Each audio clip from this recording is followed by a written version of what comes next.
G'day, Pac. Danny here. I'm just plugging some things before the episode because Melbourne International Comedy Festival is on. I'm in a play. It starts on Tuesday. It's called Shakespeare Ghostbusters. It's a retelling of Ghostbusters as if it were a Shakespearean comedy. It's a lot of fun. If you're a fan of the film, you'll absolutely dig it. If you love Shakespeare, then good on you, you cultured person. You'll probably enjoy it as well. St. Martin's Theatre from Tuesday. Also doing a fundraiser for the Ukraine crisis appeal on the 20th of April. It's a Saturday afternoon. It's like at 4:45. Victoria Hotel. Very big name comedians will be on. I'll be announcing them soon. So come on down. It doesn't clash with the Dogs game, so you got no excuse. Come down and enjoy the fun. Here's the episode. I want attacking purpose for football all the time. Now we're going to have backs against the wall and we're going to fight, and we're going to fight hard. You've got to show me all the guts and all the determination you've got in your body. You've got to inspire me. A marvellous kick. That's as good as you'll ever see. And puts Player back in front. I don't know about you guys, but if I see one bloke walking out of here, give the pat on the back from people out there for a good effort, I'll spew up. From inside the centre square, Boyd kicked the goal. Boyd kicked the goal. From inside the centre. Hey, Pac, welcome to Danny Boyd. It's a podcast. You probably know that because you probably hit the podcast app on your phone. But just in case your finger slipped, it's a podcast about the greatest football club that anyone has ever thought of. That's the Footscray Football Club, Proprietary Limited. They trade as Western Bulldogs. I'm Danny McGinlay. Tom Boyd is with me. I've never heard you use the word podcast so many times in such a short span of time, Danny. But it is also a podcast, I think, that is basically here to prelude to the fact that we're going to be 5-1. By round 6. You are full of optimism right now, which is fantastic. Let's give everyone a check-in before we get anywhere. You've been doing your day job all day, presenting to accountants. Yeah, accountants, accounting firms employees, and then either talking about them or doing reports that I will later present to them. Oh, it sounds fun. It's been riveting today. In case you think the life of an ex-footballer is glamorous, I've been living the showbiz life. I was in Adelaide last night for the Front Bar Gather Round episode. Flew back in this morning, straight back into rehearsals of this theatrical play I'm doing. So there's some dichotomy. You're going from talking to Malcolm Blight about how you change the game and having beers with the Jarman boys at 1 a.m. to getting back and talking about what do you think's motivating your character at this point of the scene? Yeah, that's it. Yeah, I don't know. I don't think people understand how weird it is at times to switch between the different parts of the lives that we both lead. But I go from talking about myself and my football career and my passions in the mental health space too. So here's where you can make more money by getting your team to perform better using these 5 different things. And also, I also in depth understand the accounting data coming through. It's just a strange life that we lead. It is very, and I wouldn't change it for anything. Well, we also probably should throw into the mix that we do have to parent our children. Oh, there's that as well. And then you go in, you're watching Bluey, and then we're supposed to socialise with people, which I suppose we get a bit of on this podcast. So then that's another personality. We've got 5 at least down pat. I think so, and no sleep at all for any of them. So, well, the 6th and 7th personality types may very well be what we're here to discuss today, which is the optimistic Bulldog fan that I have in me and the pessimistic one. Yes, open with the optimistic. Well, when you smash the Eagles by 12 goals. Yeah, we didn't sort of fire a shot till late in the second quarter sort of thing, right? We're sort of, as I was tracking the scores there, it was sort of midway. It wasn't, look, put it this way. Did I watch the whole Eagles game? No, I did not. Did I regret not watching the whole Eagles game? No, I did not. Hey, dude, I was there and I didn't watch all of the Eagles game. Yeah, exactly right. It's really hard for me to be convinced to go watch the Bulldogs play against a poor waffle side that's flown all the way across.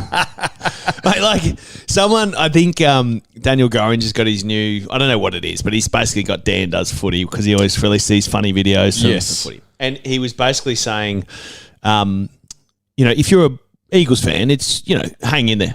It's going to get better. Yeah. Not in this decade, but eventually. Do what I'd say to Eagles fans. I don't know why you listen to this pod. Welcome. Great to have you here. But also, you've had a bloody good run. You have won a flag every decade of your club's existence. That is true. And once a decade is a great little Hell taster yeah. just to keep you invested, keep a lot of supporters. I think only West Coast and Hawthorn have done that. They should probably just go to Subiaco and do like a ceremonial bonfire for the times that they've had there, seeing as the club's not going any good. Then you don't have to damage the new stadium for the frustrations that you have, you know? Yeah, that's a good call. Did you know they're getting rid of the song of West Coast? They're getting rid of the Birds of Tokyo remix, which they had in 2018, 2019. Right. And they won the flag. And they're going back? Now they're going back to the old version. Where the Eagles. It is the worst song. People always say, Freo's the worst song. Freo's not good, but yeah. Gold Coast and West Coast have the two worst songs. Yeah. It is, there aren't a lot of good songs, but there's a couple. Oh, as much as we paint to admit it as Bulldogs fans, but GWS and Richmond. Yeah. Sadly. Richmond's got the greatest line by far. It's a good moment. Yeah. But we have you know when you were at the Bulldogs? Notice now we do a lot of the Sons of the West. Woo! Red, white, and blue. Woo! Was that there when you were there? Yeah, that was Dal. It was Dal House that did that. Dal, I think he started all that. But now all of it is. Yeah, but there used to be nice because it was just Dal who did it. Yeah. And then it was like, now it's like, to your point, and the fact that, but obviously we're not doing a video recording this podcast, but Danny basically held his microphone like 11 feet away from him just to make sure that it didn't blow all of your eardrums. Yeah. And that's what it's like in the rooms. And it doesn't have that sort of manly victory chant to it anymore. It's kind of like a bunch of school kids going, we won, yay. Yeah, I guess if you had to justify it, you could say that maybe because it's high-pitched, it's so actual dogs can enjoy it. Maybe, yeah, so high-pitched that only they can enjoy it. That'll be the next iteration. This is how stupid this podcast is, isn't it? Because we're in a good spot. We're in a great spot. We're in 2-1, but it's hardly the week to sit back and go, let's revel in our victory against the West Coast Twos, which was not exactly the most exciting game ever. But having said that, let's not be lacking gratitude. Enjoy it. We did win in a proper, definitive fashion after a brilliant win the week before. And to the opening remarks that I made for the podcast, the only reason that I'm actually sitting here going, we might be 5-1, is because at least we followed up a good game against the Gold Coast with a really solid win against a obviously undermanned Eagles. Yeah, and we've got the Cats Saturday night, depending on when you are listening to this. We're not playing Geelong at Cardinia Park. This is like but it's probably our home game, and then we play them down there anyway, which I don't think we do. But can you imagine that? Oh no, we do play them.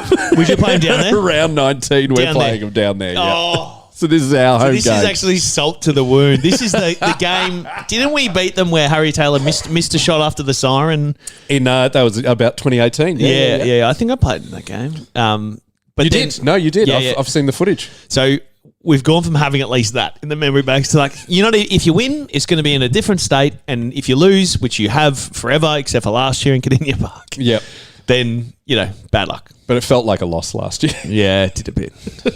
Because that was us to make the finals, right? Yeah, but then we needed Carlton to... And, whenever you are going through the, if Carlton win and we get through, you're not lasting long in finals. It's like when they look at the scenario modelling for who can make it and there's 6 rows to what has to happen. Yes. You're like, okay, so pigs might fly.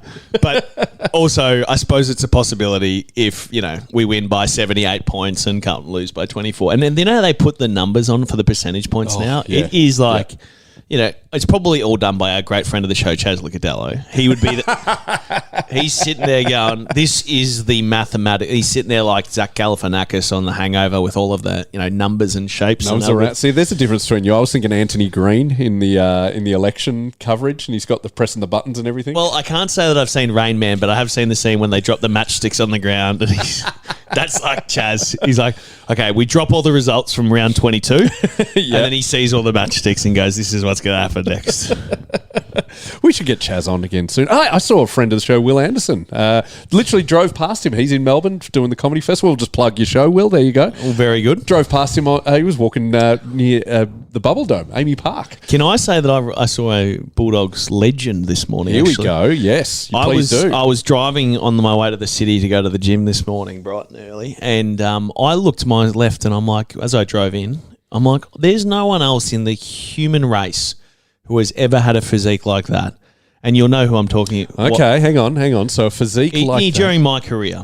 Okay. Oh, so this is a teammate of yours? Yes, teammate of mine. Physique like that. I don't know. Was it really skinny? Was it Bob Murphy? No, tall. Very tall. Very tall. Famous last name. Riley West. No, I don't know. What do you? This is baffling. Tall. I haven't had enough Famous sleep. last name. Jack Redpath. Oh, Matty Boyd. I don't know. Cordy. Oh, Ace Cordy. Ace Cordy. Wow. There's not a single physique in the human race that's like Ace Cordy's. Not even Zane. No, Zane is actually much more put together because he's not 204 centimeters or whatever that Ace is like. Ace's photo will revel in human like excellence from his first day at the club when he turned up at 69 kilos and 204 centimeters or something. I may have undersold you by a few kilos there, Ace, but yeah, I saw him this morning too, and I was like, I wonder what he's doing with himself these days. I once hassled him on a tram because Zane had just played a really good game in about 2017, and then I saw Ace on the tram, and I thought it was Zane. And I'm like, why are you on the why are you catching the tram, oh, man? You played so well today. And Ace is so lovely. He was just like, oh, thanks, man. Yeah. Well, he would have laughed so hard about that too. He's got a terrific sense of humour, and he was playing. So in 2015, when Bevo basically came in. He's like, Ace, you can be a fullback. Do you remember that? He played fullback for like the first 5 rounds. Okay. And had like a few goals kicked on him.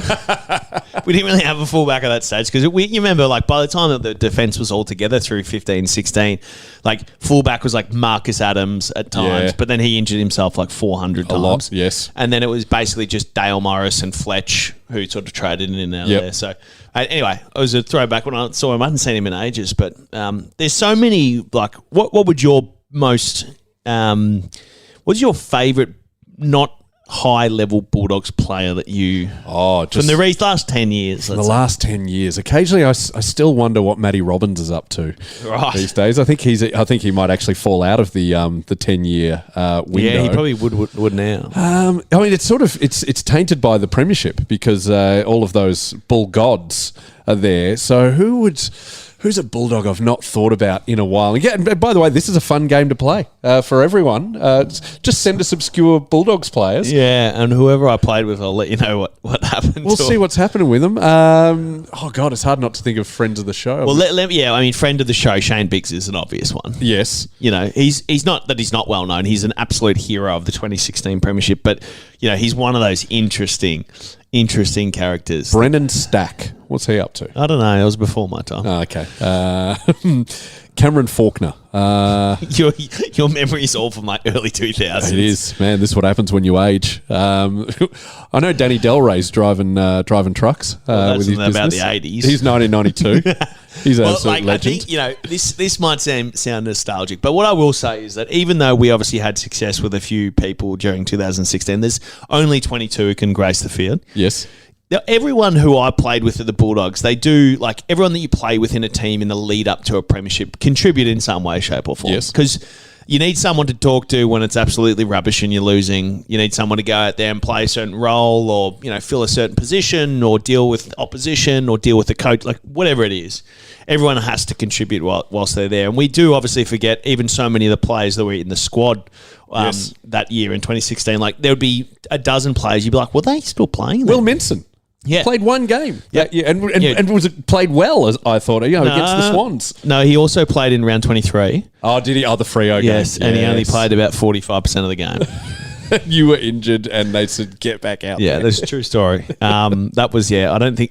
Like, Will, by the end, was just, like, at training, just running straight lines. That was it. He did no change of direction. He wasn't interested in that. We used to always do The Simpsons. There's a Lionel Hutz, who was the Simpsons lawyer, who was terrible. But he had this line, and we just attributed, Will Minson would say it about Bevo. It's like, he's kind of had it in for me since I accidentally ran over his dog.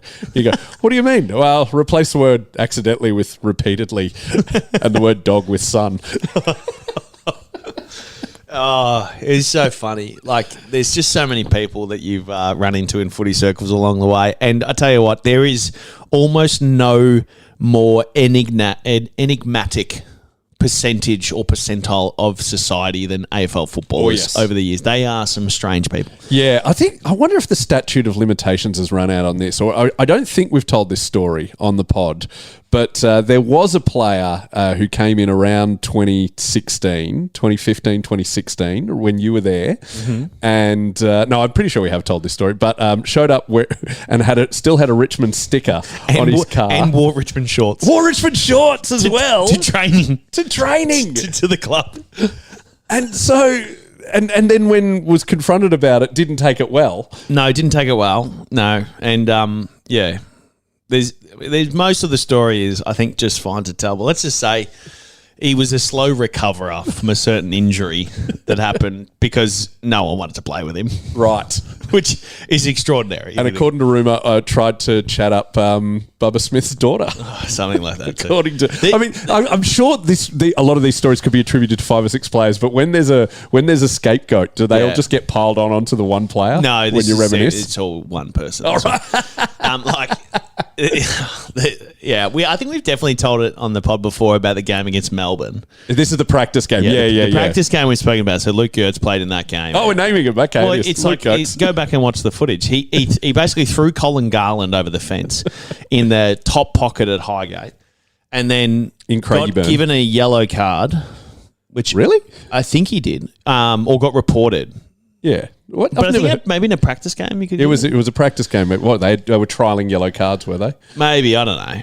Anyway, maybe he just went off. Maybe they were just like, mate. Anyway, a fight started. Yes, and he ran off the like he got to a good clip to get off the ground. It's like 120 meters away, and I was left to fight him and like 3 other. Like I think Lyndon Dunn was still playing there. These guys were massive, and I'm like 20.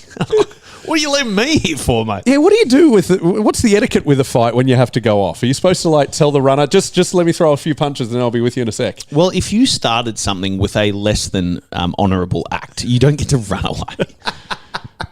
That is like, if there's like coach killers, that's like a teammate killer. Yeah, okay. What else would be listed in that teammate killer sort of thing? I've read about one in my book where someone like abused another player for like taking a mark and not giving a handball whilst they were lining up for goal in their 4th ever game. But wow, that was me. Yeah.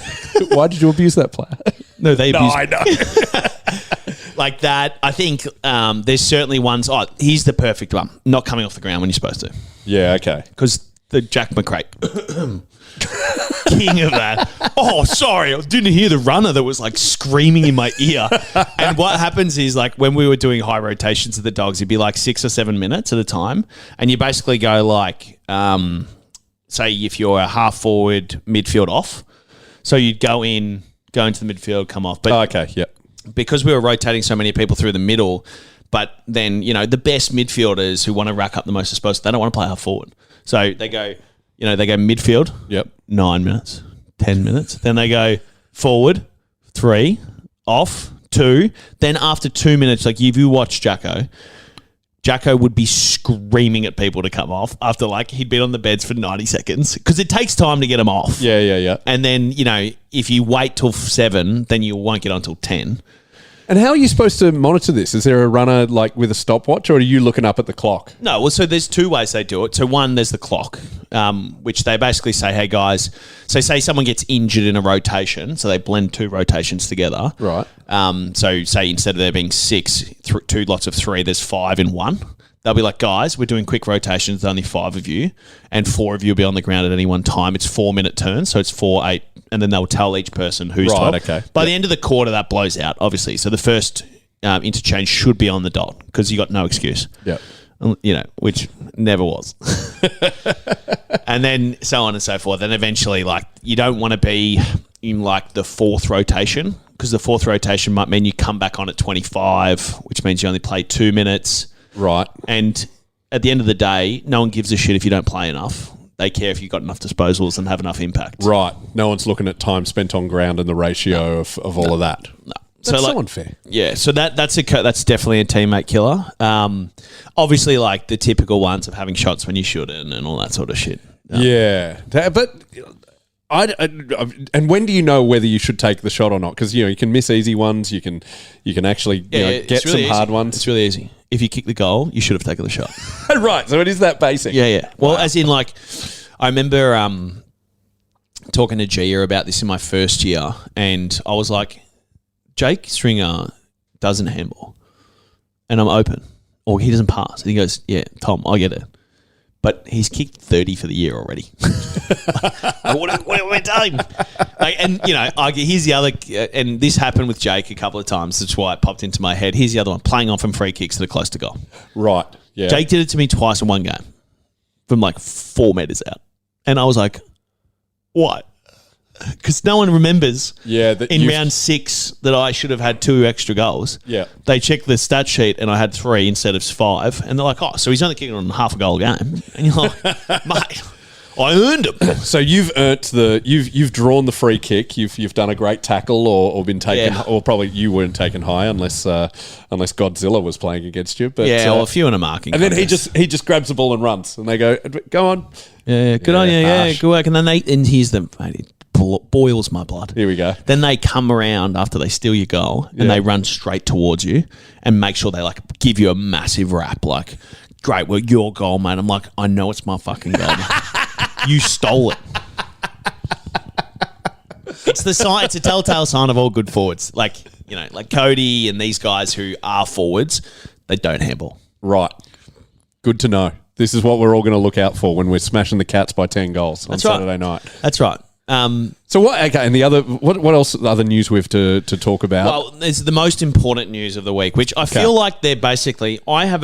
Shall we go into the conspiracy land? Oh, I'd love to. Yes, we've been doing this a bit on the Patreon. So if you want to hear some deep dives, tinfoil hat corner, where we are going to get the 2021 Premiership handed back to us, make sure only $5 a month. Yeah, $5 a month. And look, everyone that's come on board has stayed. Yeah, it's a great family in there. We're all chatting to each other, even though the Patreon app is not ideal, but we're having fun over there. There is a special connection that we have with our patrons when we lock eyes with them when we're at the footy that 1 or 2 times a year, at least for me. And then they're like, yeah, we know you. We know you're part of the Danny Boyd. There's a secret handshake. Well, let me go into conspiracy plaza, if you will. Okay. Maybe not conspiracy land. It's not that big of a conspiracy, but conspiracy plaza. There's a Coles. There's a Bilo. There's a Bilo. Mate. Buy low, sell high. That thing was an absolute dump. Like I remember, we have a joke in our family from 2001 about not buying Bilo steaks ever again because our jaws ended up looking like Arnold Schwarzenegger. It was anyway. I digress. We have had some great news this week. We have. The Bulldogs family re-signed. Yes, Tom Liberatore. Yes. Ever since he came on front bar, and I said to him backstage, I said, "Hey Tom, maybe re-sign another year." Yeah. He went, "Yeah, good idea, Danny." Yeah, you're welcome, everyone. Here's my conspiracy. I think that the Bulldogs PR team want to have an ace in the hole. Okay. They want to be able to come out with a fantastic good news story to keep the fans happy once a year, every year, forever. Right, and is this why Libba only gets the 1 year contract? That's what I think. I like that. There's something to that. All right, do you think he's actually got a 5-year deal, but we're just going to That's what I'm saying. Yeah, nice. And also, let me ask you this question. Why is it that it always takes a little bit of time to sign? They leak the news. Yeah. Libba due to sign. And then 3 or 4 weeks go by, like it has this year, and then they go, Premiership Bulldog re-signs for another 12 months. Let me poke holes in your conspiracy theory. Wouldn't it be better to be announcing this stuff after a loss? Well, I think what they're trying to do is it's not about winning or losing. It's about the best time to play the ace. Right. Which is, and why is this time? Because our membership's down. We've just won 2 on the trot. Yeah. We're looking like we might win this week. Membership's down. What are you talking about? We're hitting 50K faster than ever before. And whatever. Well, no one's turned up to the footy. Well, yeah, that's true. It was definitely attendance is down. It was actually just me and Chris Hemsworth. I've had more emails from the Bulldogs this year than I think I've had since I played there. So you run it now. You're going into gather round and trying to make all the Bulldogs fans feel better because another home game's disappeared. Yeah. And then otherwise, what they do is they're like, oh, we had a shit start to the year. Let's wait till it's really shit. and then, the coach is under the gun and in the gun and all that sort of stuff, then we'll run it then and be like, don't worry, liberal science. Like, you can't tell. Why are they waiting? I don't know. Well, it's weird. I know who his manager is. It's not that hard, mate. It's like a 15-minute conversation. Hey, what do you reckon? This much? Nah, maybe a little bit more. Okay, deal. That's it. It's 1 year. There's no risk. What are you talking about? What are they doing? Waiting to see. He's like, yeah, well, if he does his knee in the first round. Yeah, okay. Like, there's no reason to wait. All right. Oh, no, I've got a reason to wait. And this is another thing we do on the Patreon, chronic optimism. Okay. The reason we announced Libba, after round 3 or round 2, whenever it was, after round 3, we've got some bigger announcements coming. Really? And this is surely we say Jamara's staying, and then we say English is staying. Oh, Jamara, probably going to re-sign. Definitely going to re-sign. Maybe 2, maybe 4, maybe none. Exactly. Tom Morris said it was definitely going to happen. How do you get to leak that and then nothing happened? I know. We really do need the footy journalism Nuremberg trials. Yeah. I think that you should have to go through like a vetting process for like bits of information like that. Yeah. There should be journalism, top 5%, which is like our fans' hearts and minds are connected to this outcome. Yep. You should have to stand behind it. Yes. And if not, you get 10 whacks on the wrist. Well, no, if he doesn't play, Tom Morris has to train with the Bulldogs, with Bevo running the drills, wearing Jamara's jumper. Can you imagine Bevo's affinity for Tom Morris? It wouldn't be high. No, it would not. I don't think he likes any of them, to be honest. No, and we talk about this on the Patreon. Footy Media Watch. That's the TV show that we want to pitch. If any of you listeners are TV producers who could do a bulk of the work for us, because Boydy and I, as we said, we've got so many other jobs, but we want to make this. Hey, you'd watch that, wouldn't you? Footy Media Watch. You get Paul Barry type person, someone smarmy, to be going, well, it seems the Murdoch media have been leaking the misinformation. Oh dear. Well, I did have a bit of a laugh because I was looking on LinkedIn the other day and SEN had just released this post going, all of the new snaps from our new digital strategy. Oh. Which is where like all the commentators and special comments guys get filmed when they talk in the boxes. I'm like, God. Who's watching these that? are horrible camera angles. You're in a box. It's like no one thinks radio box at the G, spacious and comfortable. Yes. They think tight and uncomfortable with like weird levels where everyone like sits on top of each other. It's like Tim English trying to fit in a lift. Yeah, or Tim English trying to fit in a car, if you will, with me and Tom Campbell and Jordan Ruffett. It pains me because you've just brought up the greatest. Here's my other personality, my pessimistic Bulldogs fan. Oh no, what? I'm getting less confident every day that goes by on Tim English. Oh really? No, they're saving him. You get Libba was just the little taster, and now they're gonna serve it up to us. Yeah, I don't know how these things work. Your experience with them. You've signed big deals. You've left clubs. So when should we be hearing by? Well, let me ask this question, right? And I've been in this situation, but I haven't been in the situation where Tim is like today. I've been into it when he say at the end of the year. Okay. Not the same, but similar. What benefit does Tim get from waiting till the end of the year if he's going to stay?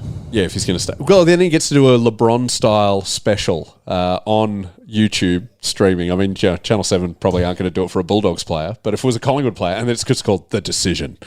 And then he talked, there's 20 minutes of preamble, and then he goes, Have you met Tim? Once. Not a huge, lover of public speaking. Yeah, fair enough. Tim. Yeah. Hey, I didn't say this was going to happen. I'm just saying that's what he could do. That's what he could do. So I feel like that's a hop, skip, and a jump away from reality. Yeah.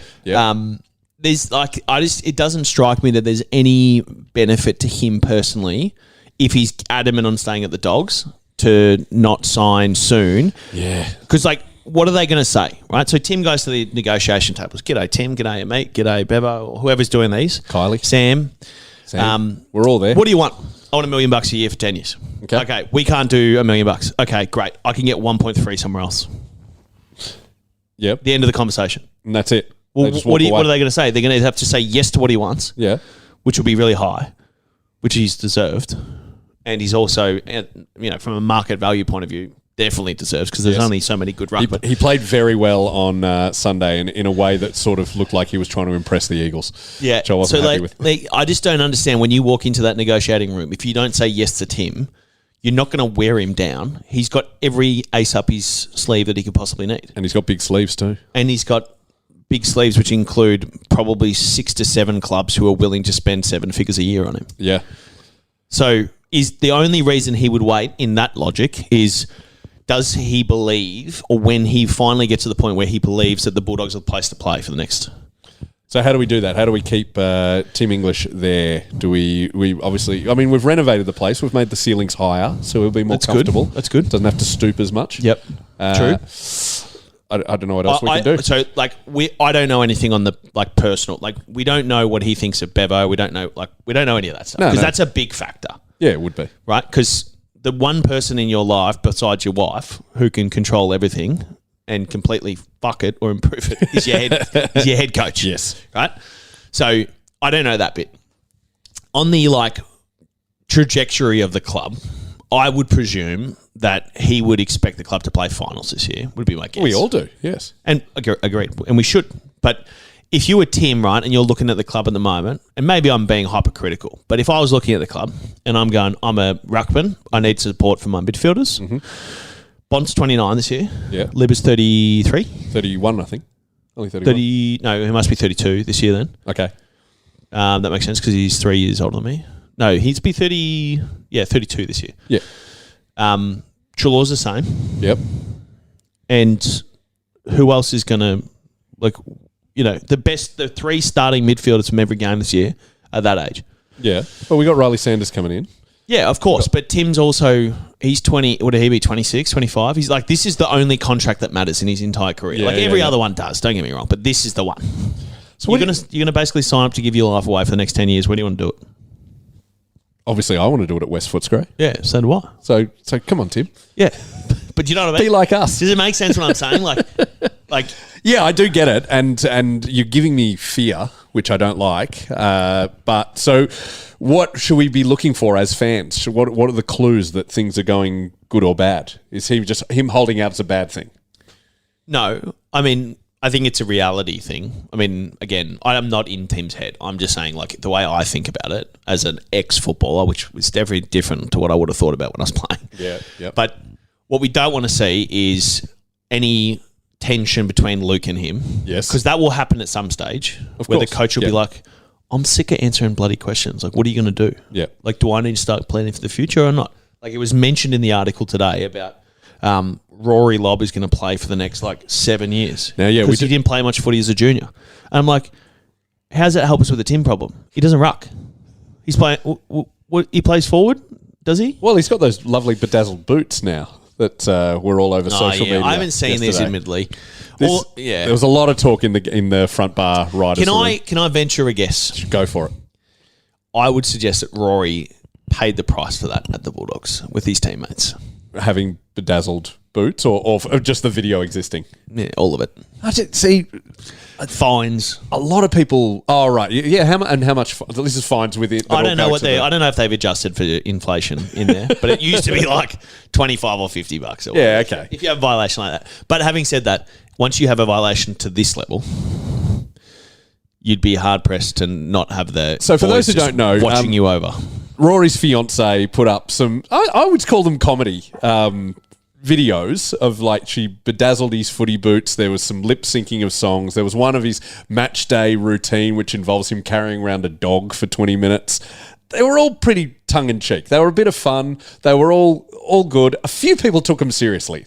She's trying to be a TikTok star and this is him transforming into an influencer. I don't think that's the case. I thought they were jokes. They were fun. The only thing that made me worried was how his fiancée held her pen when she was writing him the love letter. That pen, she was like the two-handed claw grip. That pen needed a safety word. That was being strangled. Yeah. We needed a bit of extra sort of rubber around it just to make sure that it was okay. Yes.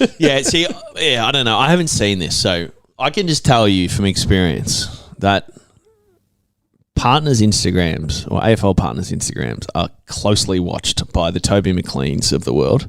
Oh, really? Who granted themselves access as the Dice Master back in the day. Oh, okay. Right. Not just a sleazy, check out Bigsy's missus.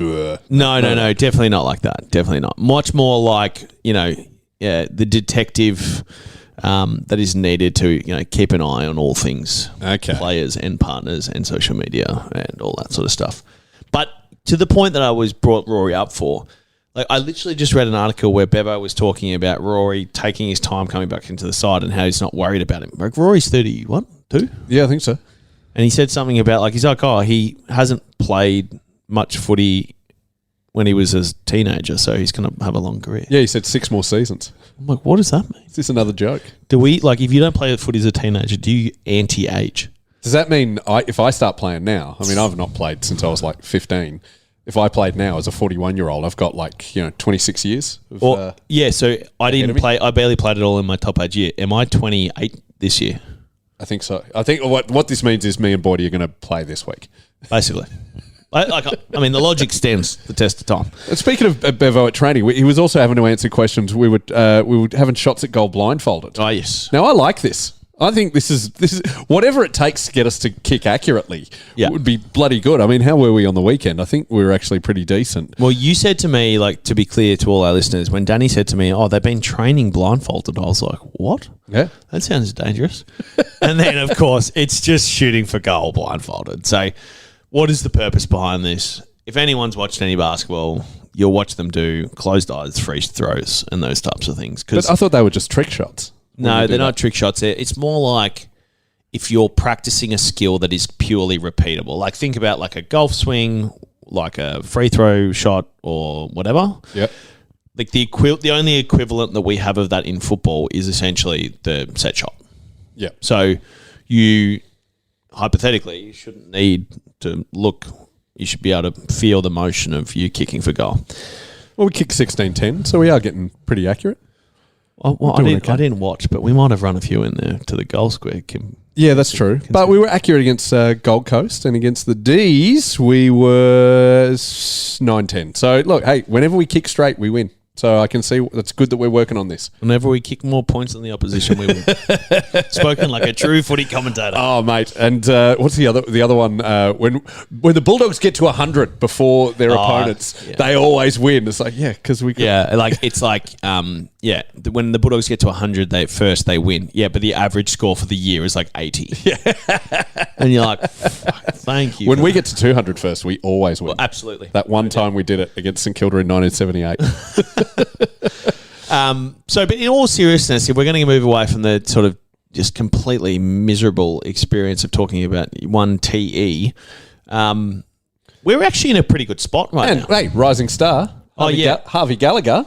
No, I didn't know who that was. I never knew he was a player. He flew under the radar because we're all looking at Riley Sanders and his lovely black boots. And there's Harvey Gallagher socks. Getting some. I think he got a goal in definitely against the Demons. He got one against the Eagles. This is great. It's a bonus. Mate, I was like, is this the VFL rising star? Like, what's his name? Harvey? Harvey Gallagher. Harvey, you won't listen to this. But if you do, please know that I'm not a miserable ex-player potting you. I don't pay that much attention until players play in the first these days, just because I'm busy, like Danny has said. Yes. But congratulations as a fellow rising star nominee. Yes. In round something, 8 or something. I can't remember. It was the night that my wife started talking to me, actually. Oh, really? Yeah. Well, we connected beyond it. I shouldn't say that we just connected over that game. Just say I shot my shot beforehand and it was rejected until the rising star. Until I kicked 4 against Brisbane. There we go.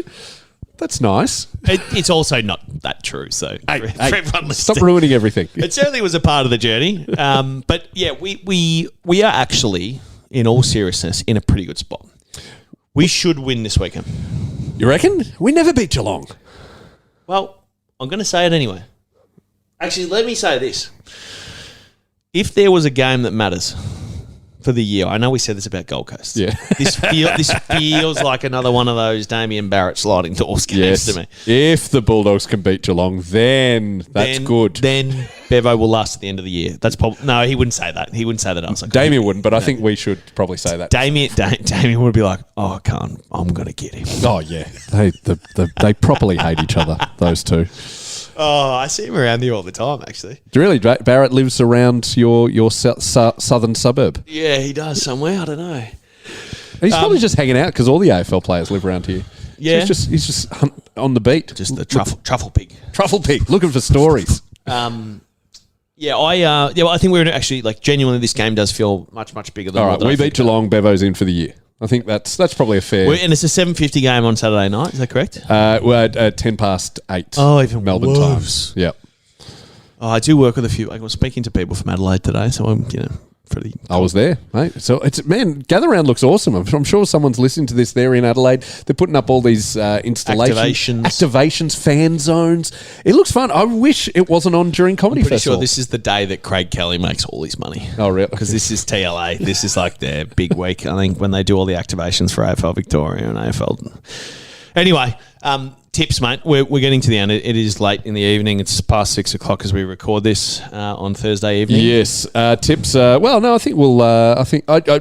We like to be optimistic. So yeah, I reckon we'll win. It is game 350 this weekend for Hawk, isn't it? No, that was he did just that on Monday. Yeah. Oh, that's why I'm feeling optimistic. They played Hawthorn. That's always a physical encounter. Dangerfield's not playing.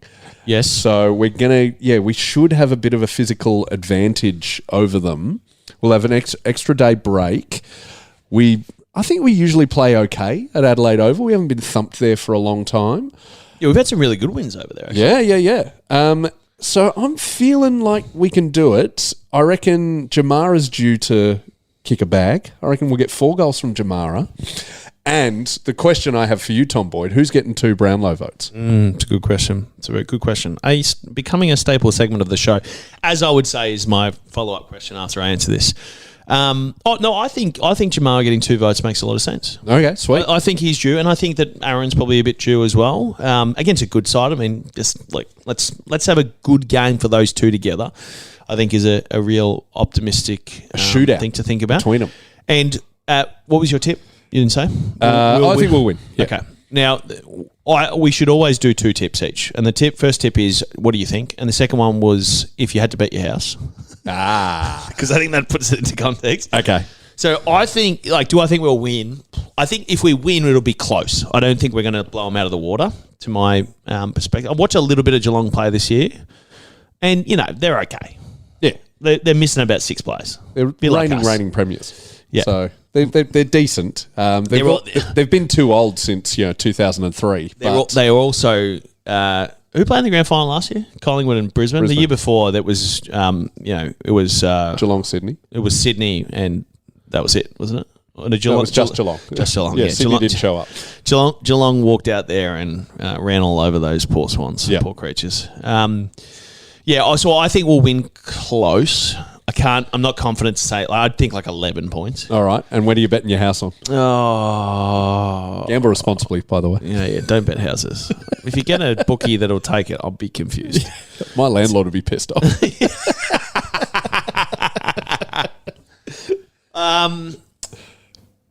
I think if I had to bet my house, I don't think they're going to beat us by a lot. So I'd say maybe we lose by 5 points. I think if I'm betting my house, I'm then you go Geelong just because they always beat us. Yeah, exactly. And so at least if I lose my house, at least the Bulldogs won. That's called hedging. I'd say they'll beat us by 3-4 goals. Yeah, okay. But we don't want to be negative. No, that's just us not wanting to lose our houses. No, maybe we should have done the houses first next time. But what about your 2 Brownlow votes? We've been doing this pod for 4 years. We're still working out how to broadcast. What are my Brownlow medal votes? Yeah, your two votes. 2 votes. So the reason we do 2 votes is because Bond's going to get 3. Yeah, it's just locked in. 2 Brownlow votes will go to T. Liberatore, having just signed a new contract. He's going to be up and about. And 1 Brownlow vote will go to Jay Ugle-Hagan for his 6-goal haul. And he possibly will re-sign for between 6 months and 8 years. I genuinely thought you were going to say he'll re-sign somewhere between the 3rd and 4th quarter. Yes, that'd be good. After he kicks his 4th. Wouldn't that be great? Imagine Geelong come out and they smash us by 10 goals at quarter time. Special announcement. No, they get the fan engagement person from the Bulldogs. So Jamara, what do we need to do in this second half? Well, good news, I've re-signed. So hopefully the boys get up for me. Do you know what's great? I noticed on Sunday, and for those who were at the game, you would have seen this. Our ground announcer, and I don't know her name, but she does a brilliant job. She's pregnant and quite heavily pregnant. All right. I reckon it looks great. It just looks very Bulldog to see this young lady and she's preggers and interviewing people. She needs. Okay, you've got too many teeth.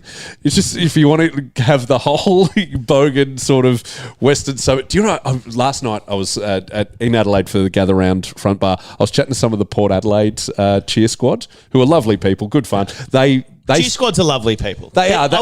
I'm not moving into the same house. I wouldn't hang out with them, but I'm happy to chat to them. They said they quite like the Bulldogs because we're all working class and all that. Yeah. They said they had a banner that got confiscated, but I reckon our cheer squad should do it as well. It's just, we're going to steal your car.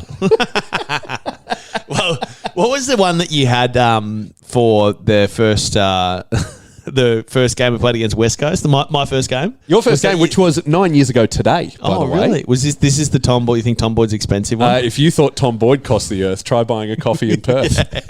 I think that's a great place to end it. And this is, once again, the never-ending perpetual petition to get Danny back on the bat. Oh, sure. Yeah. Kylie, Madam President, I'm sure you're listening. Thanks for listening to a bit of a relaxed episode. We haven't been we're waiting to get a bunch of guests from the club, but in the meantime, just with our ridiculous life schedules, we're just happy to chat. And we're not at panic stations yet. We don't need to analyse. And we're not going to sit here and tell you that the game against West Coast on Easter Sunday was worth reliving. Yeah, absolutely. And also, it's not going to it didn't tell us that much about us. We still don't know if we're good. I found myself cheering for the Demons, which feels so wrong, but if they're really good and that explains why we lost to them. Yeah, that's a good point. That basically means we're undefeated. Yeah, we pretty much are. Yeah, that's right. We should give us the 21 premiership. Yeah. Enjoy Gather Round if you're over there. If not, watch it on TV and hope your team wins. I gave my childhood to that roar of the red, white and blue sea, and the knowledge that you had to love the Bulldog boys and me. 20 years on, I feel that longing hanging in September air. But the reason I go every week is to pretend you're still there. And they will find the glory one day, and I will throw it at your feet. It's a long, long road they're running for you, the dogs of Footscray streets.